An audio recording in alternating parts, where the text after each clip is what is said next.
Narito ang ating pinakahuling satellite image kung saan may minomonitor nga tayong low pressure area at bagyo sa labas ng ating Philippine Area of Responsibility.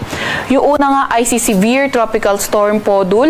Ito ay huling namataan sa layong 2,085 kilometers east ng extreme northern Luzon. Nagtataglay ito ng lakas na hangin na 95 kilometers per hour malapit sa sentro at bugso na abot sa 115 kilometers per hour.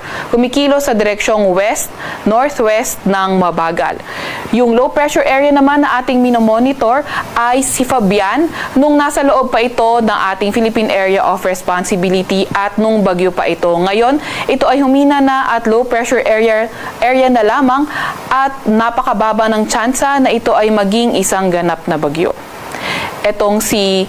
Atong low pressure area sa labas sa ating PAR huling namataan sa layong 500 kilometers west ng Calayan, Cagayan. Etong low pressure area naman na ito at bagyo ay walang direktang epekto sa kahit na anong parte ng ating bansa. Samantalang southwest monsoon naman o habagat ang nakakaapekto sa ating kapuluan. Inaasahan nga natin na itong southwest monsoon ay magdadala ng maulap na papawirin at mga kalat-kalat na pag-ulan, pagkidlat at pagkulog sa Cagayan Valley, Cordillera Administrative Region, pati na rin sa may Ilocos Region.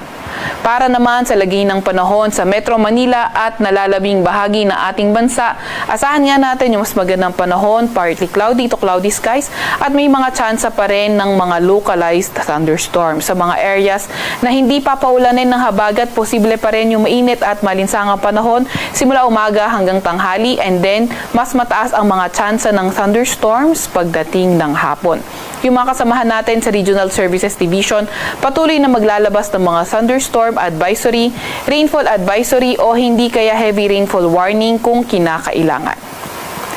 Narito naman yung pinakahuling track nito ang binomonitor nating bagyo sa labas ng ating Philippine Area of Responsibility. Ito ay base sa 11 AM nating weather advisory. So nakikita natin nga na posibleng pumasok itong bagyong si Podul pagdating ng bukas ng gabi o hindi kaya Monday ng umaga. Once na ito ay pumasok na ating Philippine Area of Responsibility, bibigyan natin ito ng local name na Goryo. Then nakita nga rin natin base sa track na in the next few days ay lalabas nga rin ito ng ating Philippine Area of Responsibility. Di naman natin nakita yung close approach sa ating bansa at mababa nga yung tsansa nito na makaapekto directly sa ating bansa in the next 5 days. Kaya patuloy pa nga rin tayo mag-antabay sa mga update ng Pag-asa. Yung weather advisory natin ay